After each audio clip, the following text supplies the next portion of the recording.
I've scaled my ad agency to $1 million in ARR in 6 months without a website, and I managed over $100 million in ad spend throughout my career. In this video, I'm really excited to be sharing with you guys my insights around scaling an agency and the painful mistakes I made along the way. Today, we're here with Silvio Perez, founder of AdConversion.com, and Sami. Silvio, what's the story with growing your business to $1 million a year in just 6 months? Oh, how much time do we have? So I grew my agency to $1 million in 6 months without a single website, which always blows people's mind because the first thing we do, and I'm guilty, we all make that trap, is like we over-index on things that just don't matter in the beginning of your entrepreneurial journey. And the story behind that of how we made that happen was building a strong personal brand and a lot of credibility in the space. And that's something that I think a lot of agencies shortcut. I understand, I get it. Like, I remember when I was first starting out and I was like, my number one goal in life was like, how can I get to 10K a month, in revenue? And I remember like that being such a massive number and such a huge milestone. And what we forget is at the end of the day, if you're in the agency world, you're in the credibility business. You're in the expertise business. So the way that you get more clients is by demonstrating your expertise more regularly. So that can come in many ways, shapes, and forms, right? But if you can think about all the different types of strategies, whether it's ads or outbound or just like straight up content marketing, all of it surrounds and like hinges on the fact that you're trying to demonstrate expertise in some way, shape, or form to open a conversation and then eventually try to move that person down the sales process. In what way did that take place for you? How did you demonstrate your expertise to the audience to grow so fast? So I had been posting on LinkedIn for about a year and a half. And at the time, I was actually working in-house originally. And I was running ads and building a performance marketing team at a tech startup. And at that time, I was just on the downtime, like just posting on LinkedIn, sharing what's working, what I'm learning. And then in addition to that, before working at that company, I had started a YouTube channel and I was just posting videos and sharing content. And I started my YouTube channel like super early. I'm talking like 2018 when I posted my first video. And then, I was just like having fun with it. So I wasn't very consistent, but over the years, just like posting content. And for me, YouTube was kind of like a journal where I myself was trying to figure out like what works, what doesn't work, and then just trying to share it simply with other people. Because I remember when I was learning, remember that feeling, it just felt so complicated. Like folks, at least this was my perception, like they tried so hard to be perceived as being smart and like making things sound better or more confusing than they are, versus just like explaining things simply and being like, hey, if you want to do remarketing, well, here are the 3 things to focus on. And like, just kind of like hitting on those points. So through YouTube and then LinkedIn, that really allowed me to create like that initial foundation. And then from there, I was able to start landing some clients, getting some like portfolio work in, case studies. And the cool thing about having a niche and like focus is once you do good work for one person, one company, they usually know somebody else, and then, kind of spirals from there. We'll get to your premise, which is actually give valuable content to people for free a little bit later.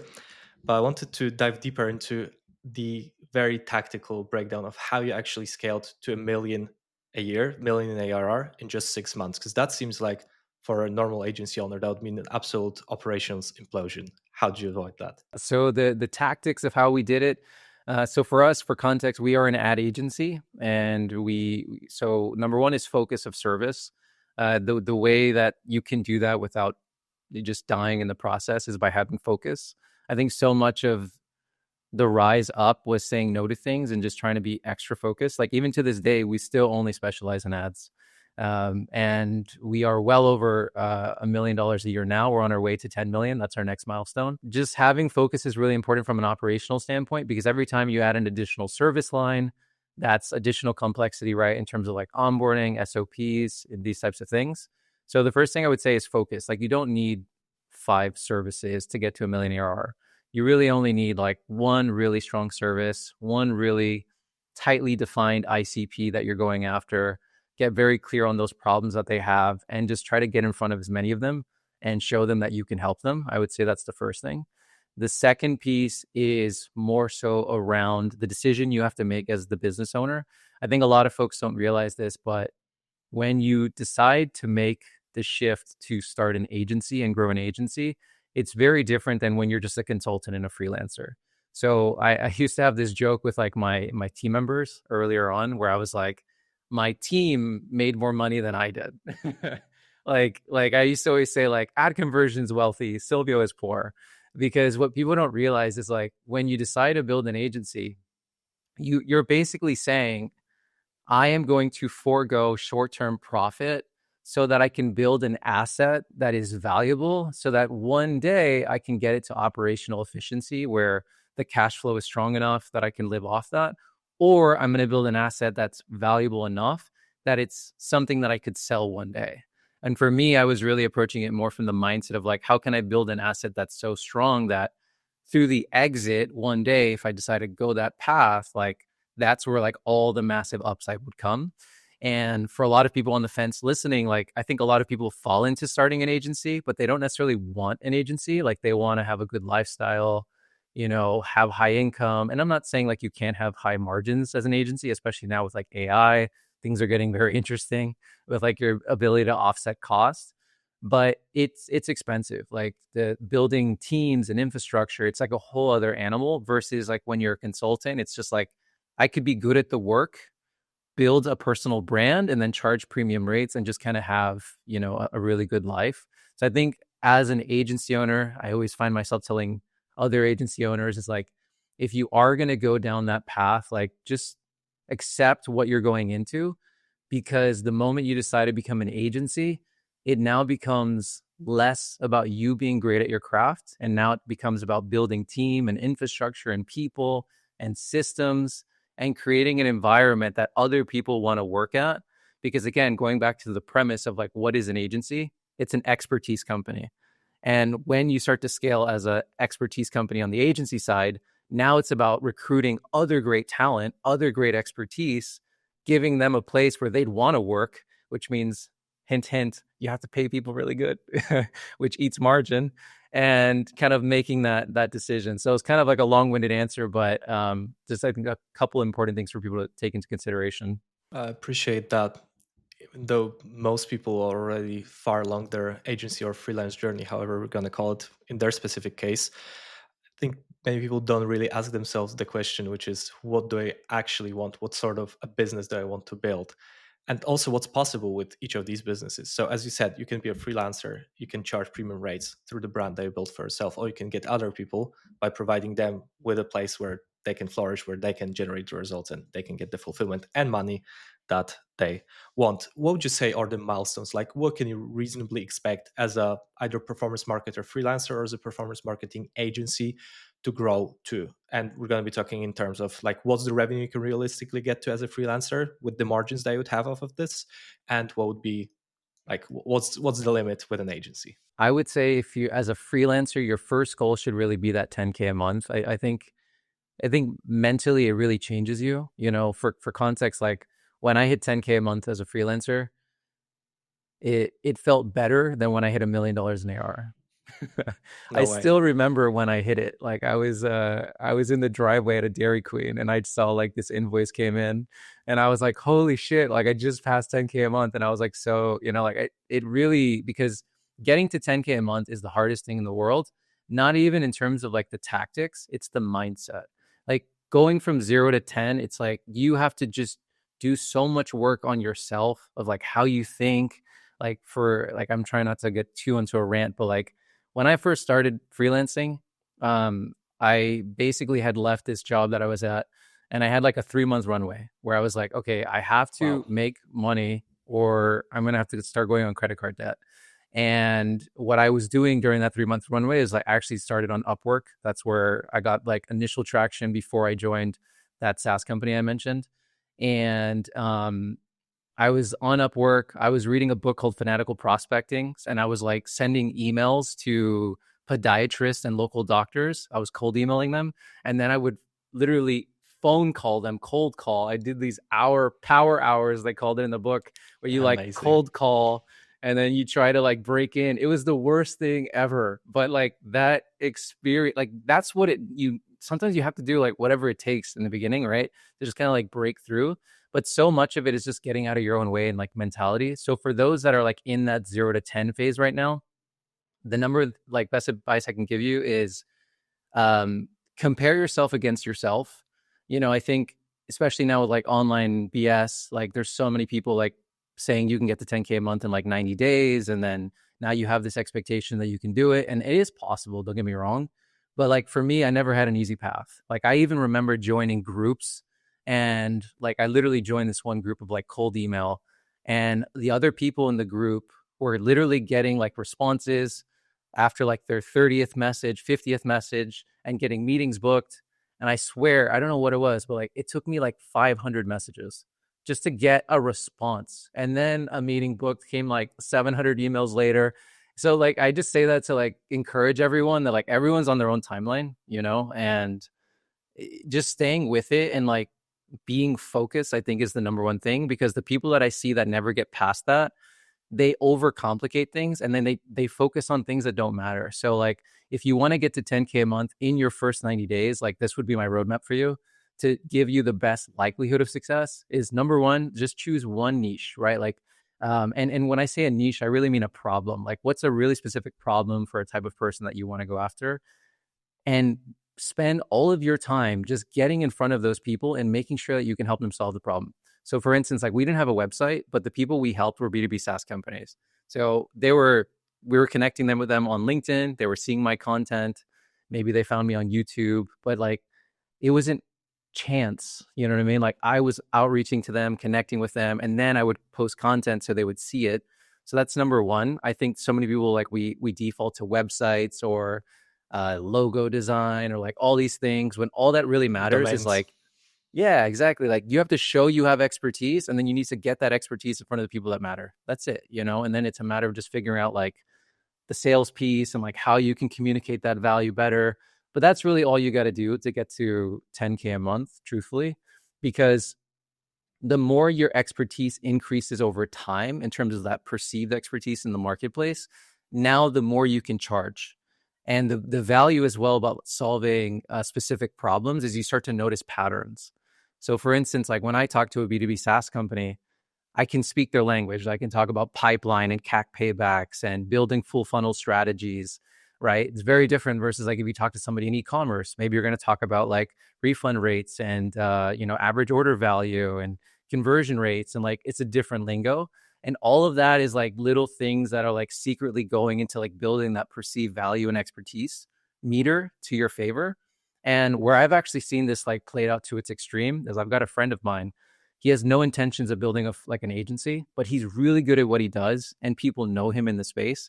He charges 10K a month per client and he can personally manage up to 10 clients. So that's not bad. There you Like, go. you know what I mean? Like that's pretty good. And then he just uses like tools to like help scale his capacity.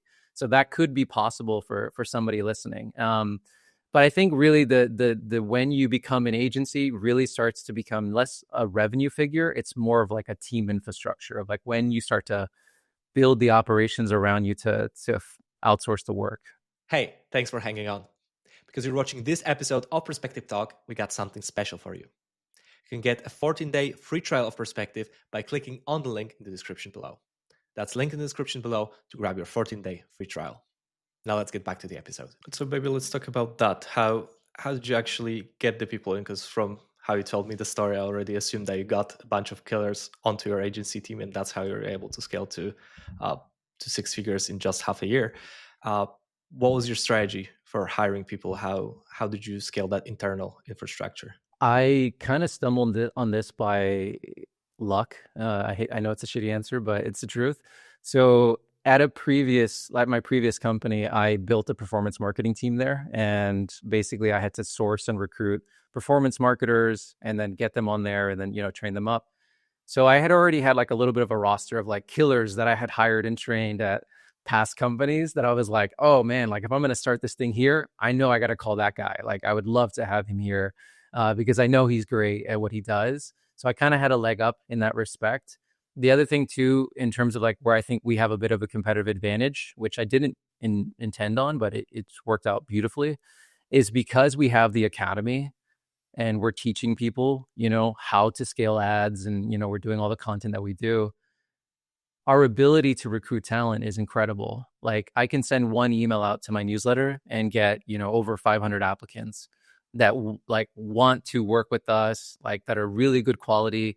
Because if you're taking our courses and you're part of our newsletter, like that already speaks to a very specific kind of person. So through our own content efforts, through like our personal networks, like we're able to recruit great talent. And one thing that like me and my leaders always find ourselves repeating is like good people know good people. So the best place to recruit is from your network, and kind of starting there, because good people often hang out with other good people, right? So it's like if I'm looking for a creative strategist, like for right now, we're hiring a creative strategist. The first thing we did was we asked our existing creative strategists, and we're like, hey, do you know other creative strategists? Right. That would be great. And it sounds so obvious, but we don't really often think about it. Think it's very humble of you, Silvio, to say that it's luck. Where to me it sounds more like you built a brand over multiple years, actually doing the skill, providing value to people for free, and then you're able to basically call them to action, right? To join in the company.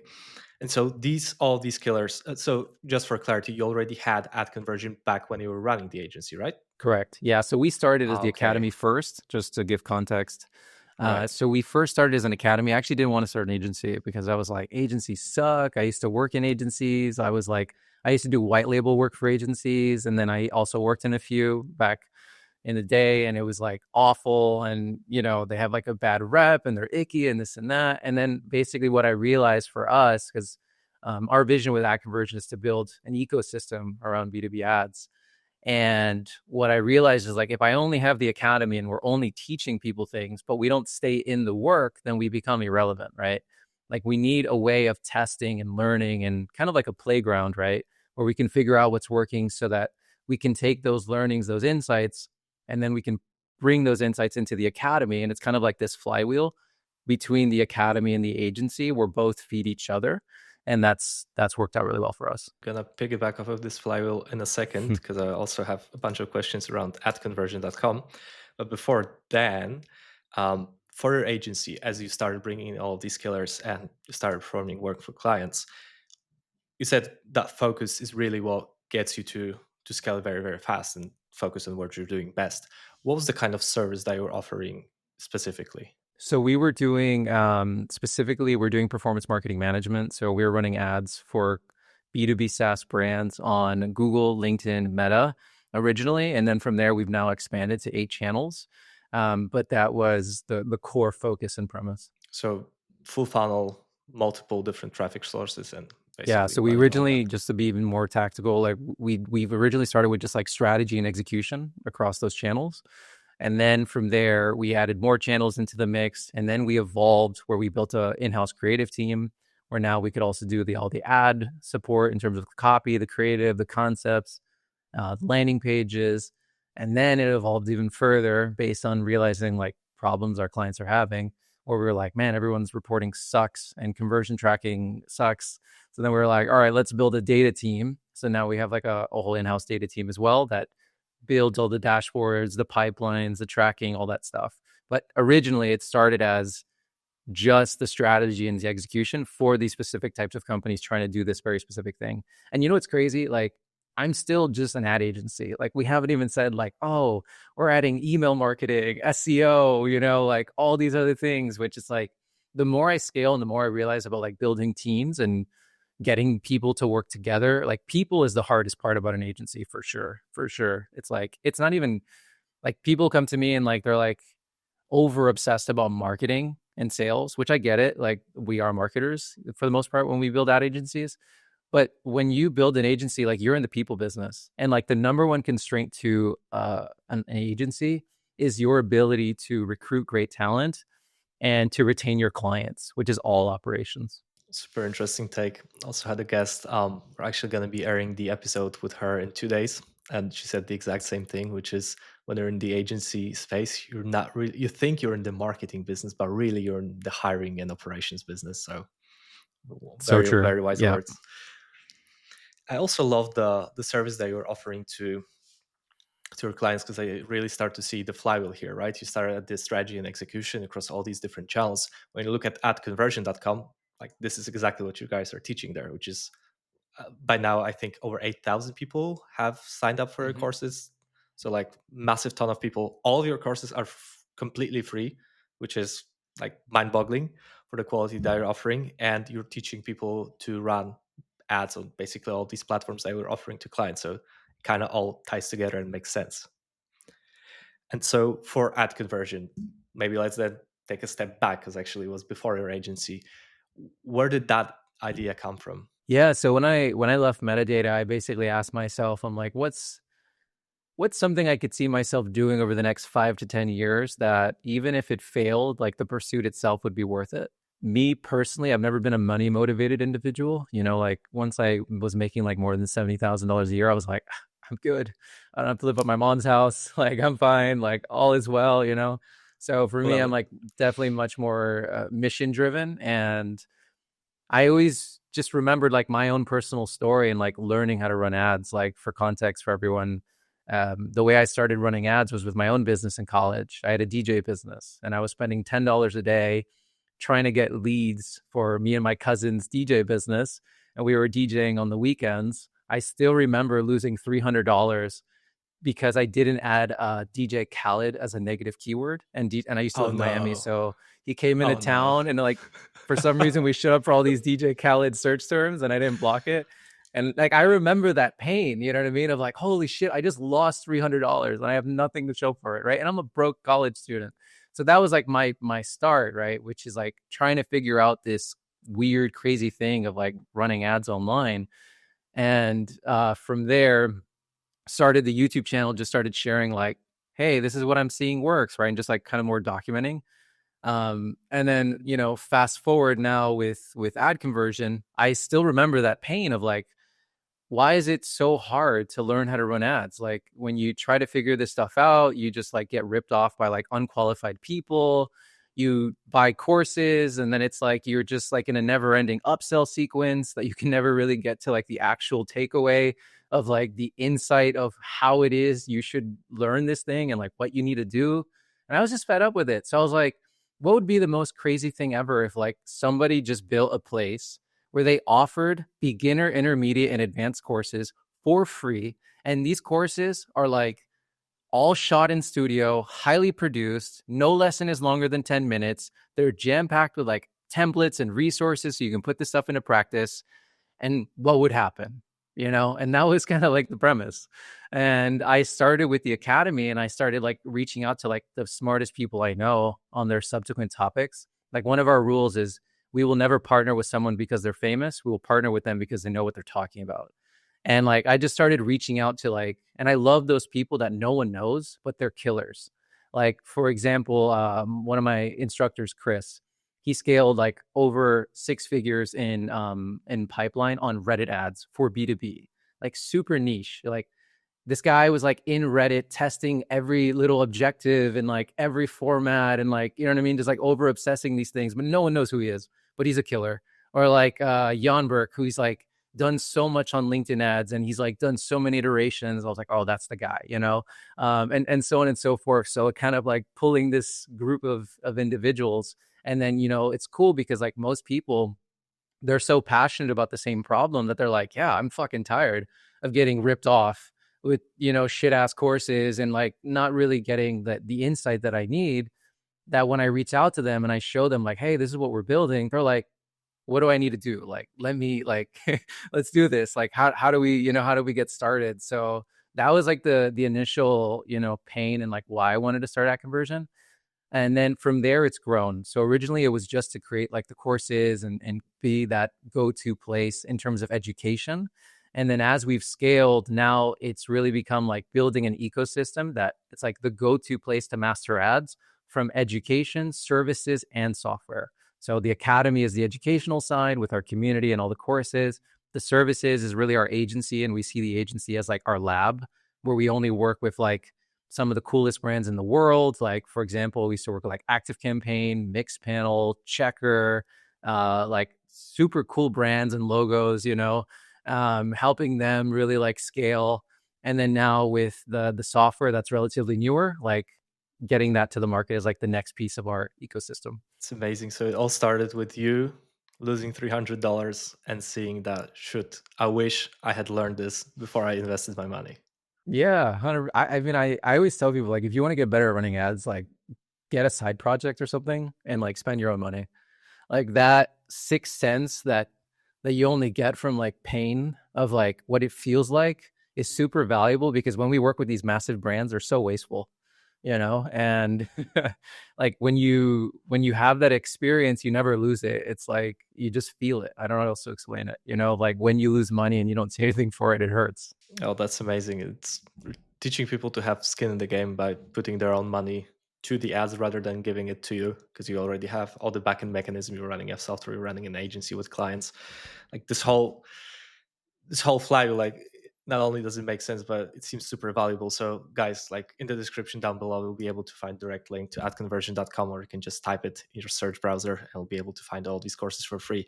And more specifically, you said there's content for intermediates, there's content for agencies, for SaaS. What can people like actually find inside of there? If you could give us a quick breakdown of all the Yeah, so courses. we have beginner intermediate courses. Right now we have a beginner intermediate course on Google Ads, LinkedIn ads, Reddit ads, B2B advertising foundations, and then how to build a full funnel paid media program. For us right now, going back to focus, right? We are 100% focused on like the B2B space and really like planting our flag there. And maybe one day, let's see if we expand to other verticals. But for right now and like the foreseeable future, we're really focusing on B2B. Let's take a quick segue into another topic that I'd love to discuss with you. Obviously, you've run a lot of ad spend in your career. You've managed over 100 million lifetime ad spend, arguably profitably. How has your thinking evolved as you are spending more and more money on different advertising platforms? My how's my thinking evolved? It's a good question. I've never been asked that. The more I invest and the more I learn, the more I realize that it is about doing fewer things more impactfully.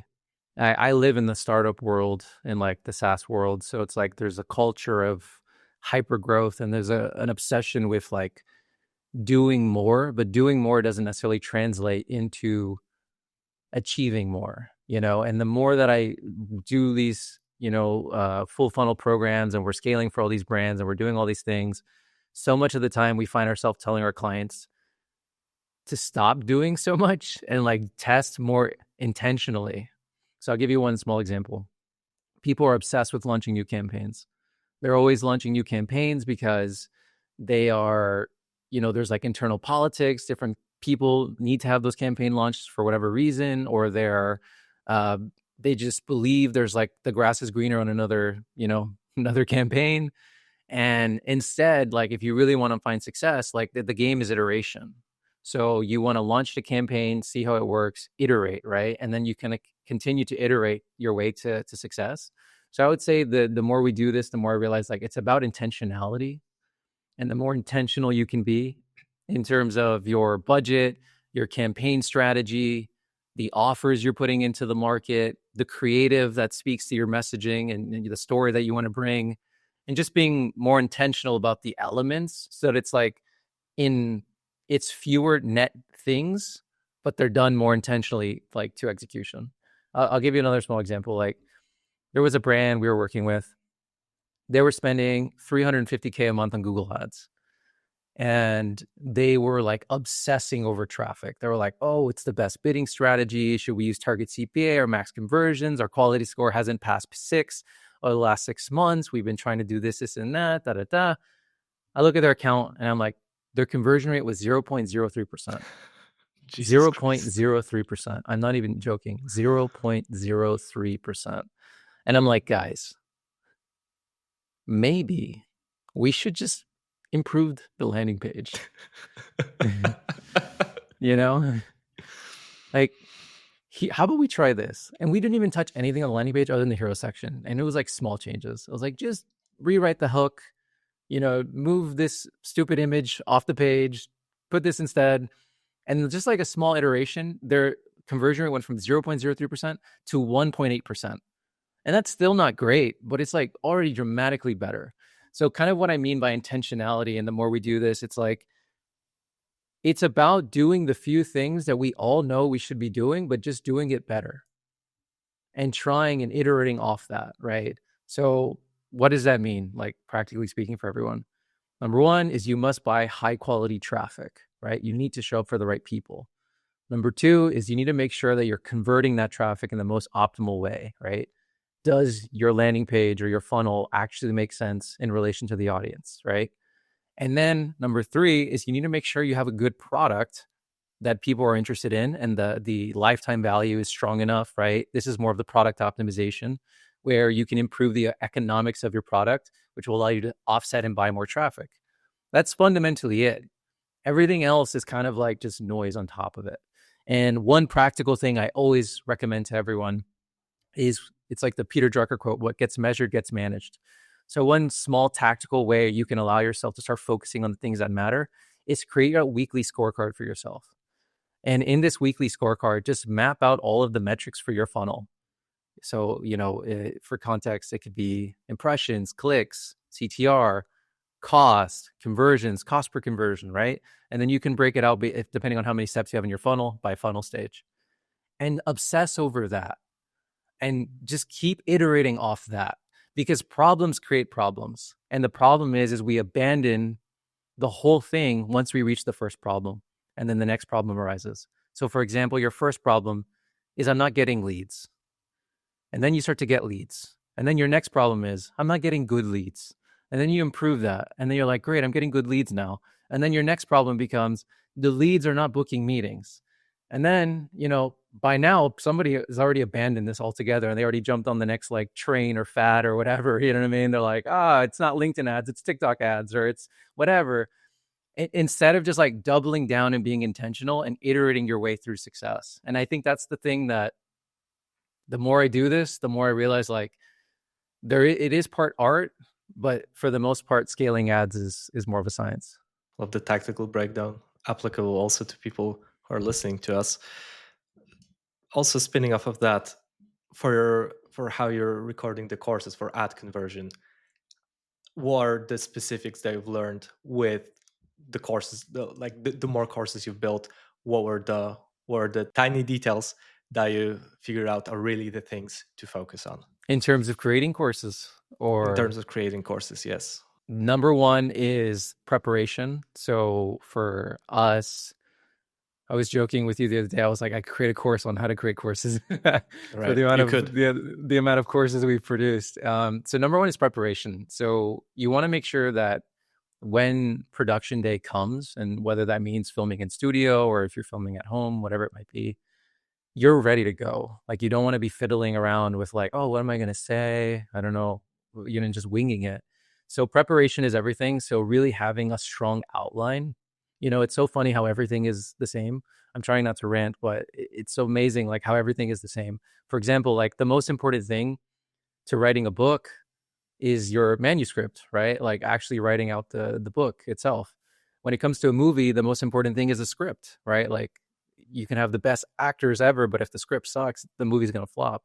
When it comes to YouTube ads, the best thing is the script, all right? Like, if I have a strong script with a really good hook and different variations, I can make an animated YouTube ad work versus a talking head versus like an AI, voiceover, whatever. Those are all just like flavors, but the core must be there. And when it comes to courses, it's the same thing. So the script itself must be good, the outline, like the preparation. So I would say that's 80% of the work, is getting the outlines done. So for us, what that looks like is we'll work with an expert. We will basically map out the outline together, and it's like a series of sessions over time.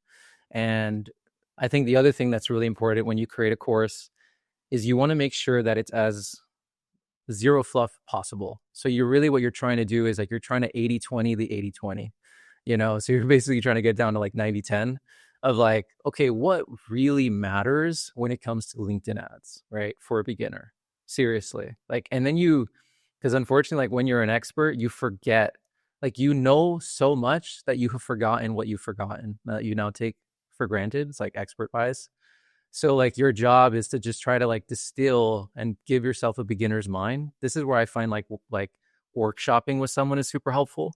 Or like talking to complete beginners. Like we did that with our beginner courses. I basically had like my close friends and family that have no idea what ads are.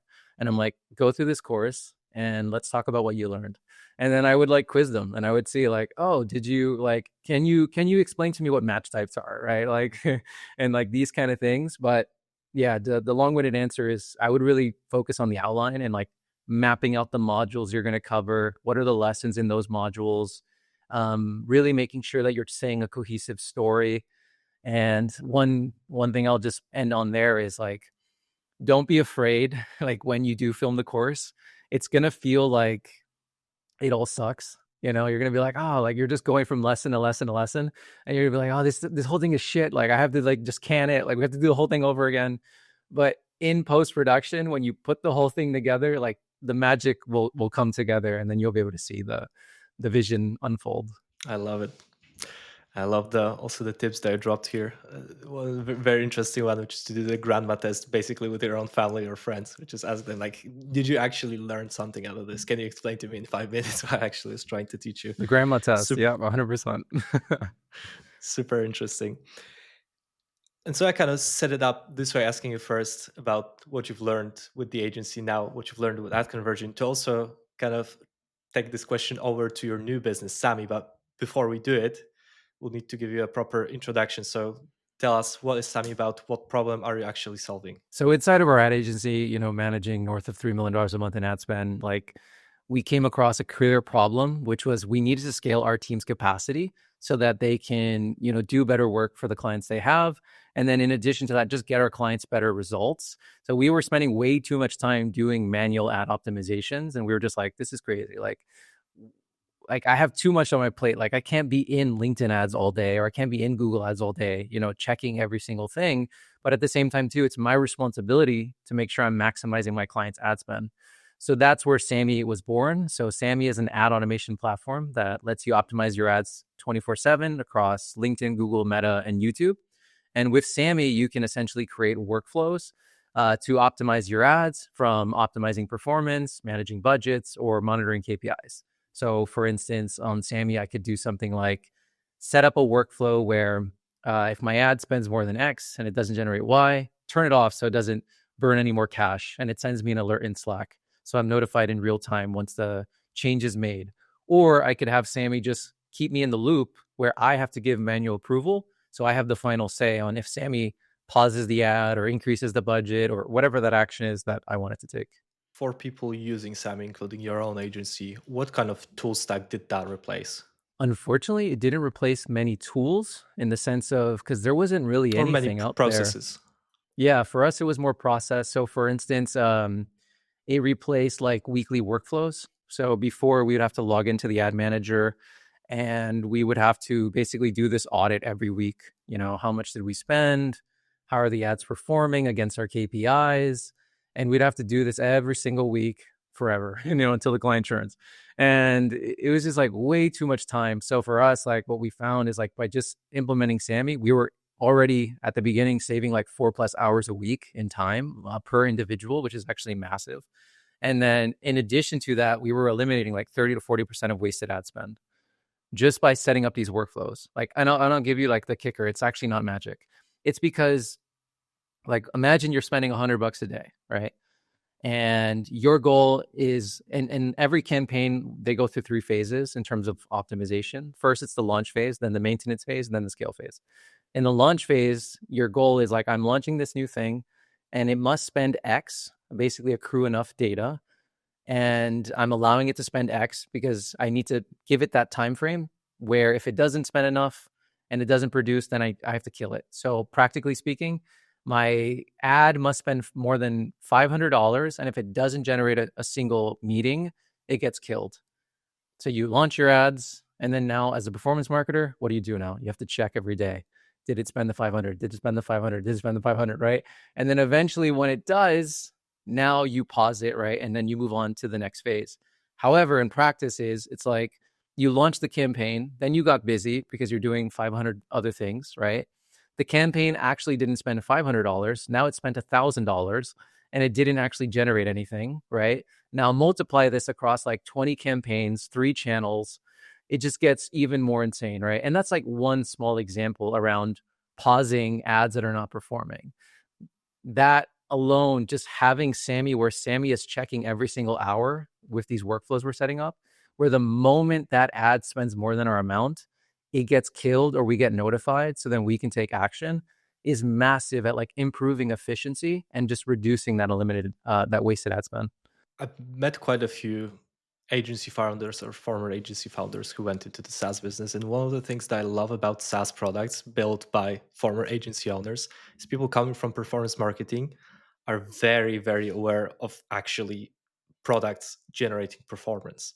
So, like ourselves, right? We started a funnel business, we ran an agency, scaled it to like 7 figures. And I was like, well, we're wasting so much time building all of these funnels. So why don't we just build something to automate it? And then we grew the software business for itself. You saw this problem first for your own agency, having grown to, you're saying you're approaching 8 figures a year right now for your agency. So you're trying to save a lot of money for yourself, and by that, building that software also possibly for other people who'd be good users of that software.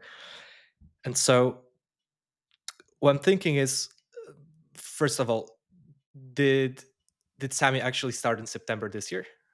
Yeah, September 3rd. September 3rd. So it's Yeah. not even been 3 months as we're recording that on November 25th. So it seems like it's still very, very early on. But the question I want to ask you is, with the experience of focusing only on the couple things that really matter, how are you going to take that approach to building your own software? Yeah, great question. So 2 things. I kind of think of it from the growth and then the product side. So from the product side, I'm gonna say we, because I have a co-founder on Sami. We are going to hyper obsess about user feedback. It's what we've been doing in these early days. Like, we honestly care more about feedback than we do MRR right now. We're like trying to gather as much feedback as we can from as many sources as we can. So what that looks like is talking to users. So we started a Slack channel, and we invited all of our early users into that Slack channel. And it's like a little community where it's really cool. We can get like closer to them, keep them apprised of like new features, get their feedback, and like constantly have that pulse. And then there's also sales calls. So we're a product-led startup. So we have a free trial motion. It's a 14-day free trial into the product. But even having a product-led motion, like we decided to launch a sales-led motion as well early on as another way to collect feedback and, of course, potentially drive acquisition. So I'm the one running those sales calls, and it's super insightful because I get to learn more from people of like, hey, what are you looking to solve? Like, what is your core dream use case, and then from there we take those insights and we put it back into the product development of like, okay, this is coming up the most often. It's obvious this is like the core sticking point. Let's go ahead and like solve for this as an example. So for right now, like for us, that's like AI budget reallocation. Like everyone wants like a more automated way to like, manage budget. So we're like, okay, let's build that, like we're scoping that out now with early users and so on and so forth. And then on the growth side of like knowing what we know, like doing this for SaaS companies, we are going to try to do exactly what we do for clients, but for ourselves, So I'm trying really hard to be a good patient. How like they say, like the doctor is usually the worst patient, Right. because you don't just do the things that right? And by the way, agency owners are the worst. Like we're like, clients, you need to have like, positioning, and you need to be clear on your target audience and like all these things. But then you talk to the agency owner, it's like, who's your target audience? He's like, well, anybody that can afford 3K a month, like, and it's like a perfect example, right? Like, it's like, just do what again, intentionality. I really can't stress that word. So for us, what does that mean? That means we are going to build a full funnel paid media program to start. We are going to be really focusing on trying to figure out like what is the language market fit before the product market fit. So like what angle really resonates. So like I'll give you like a quick tactical example. What we're finding is like when we talk about ad automation as a whole, people perceive that in different ways. Like that's kind of like grandiose. Like, whoa, ad automation. Whoa, what does that mean, right?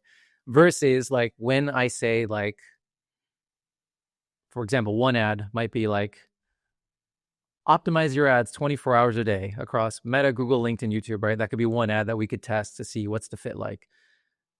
Versus another ad, it's like how I automated 350K a month in LinkedIn ad spend. Much more specific, same product, Right. just a core use case, right? So that's something we're testing right now.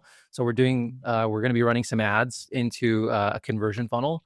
And then we're going to see based on the ad responses. And then, of course, if people are signing up to the actual funnel, what does that look like? And then in the funnel, what we'll do is we'll then redirect people to sign up for a free trial. So like our first, we call them no-brainer offers, like our first no-brainer offer that we're going to test is we're noticing a lot of people are signing up because they want to automate LinkedIn ads right now, which I think is partly given like our B2B audience. And what we're going to do is we're going to walk through like a case study of how we automated 350K a month in LinkedIn ad spend using Sami. And then they'll basically sign up for this like case study breakdown. And then we'll redirect them to the free trial of saying like, well, hey, if you want to do this, right, like you can go sign up for Sami for 14 days, et cetera, et cetera. And then from a product perspective to be able to make sure that those people have time to value, we've templatized the automations. We call them SAM templates. So you can then sign up into the product, just use the template, modify the values for you, and then, you're off to the race. Fantastic. Already in this process, you're looking into how to make them successful. So not just the point of sale, but far beyond into retention. And that's really what we talk about when we say full funnel, like the entire experience. Love it. Look, Silvio, we've covered quite a lot, and I'd love to end it on a high note. So I'll ask you one last question before we wrap it up.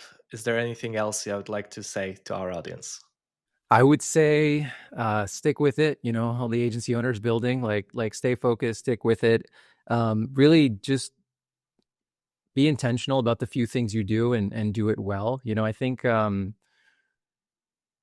money is great and money is important, but if you do want to build an agency and build a team, and you want to work with the best people, like people need to be motivated and excited to want to work for you, and having a big vision and having a goal and having values and like standing for something is not just good market differentiation. Like it's great culture, and it allows you to attract great talent.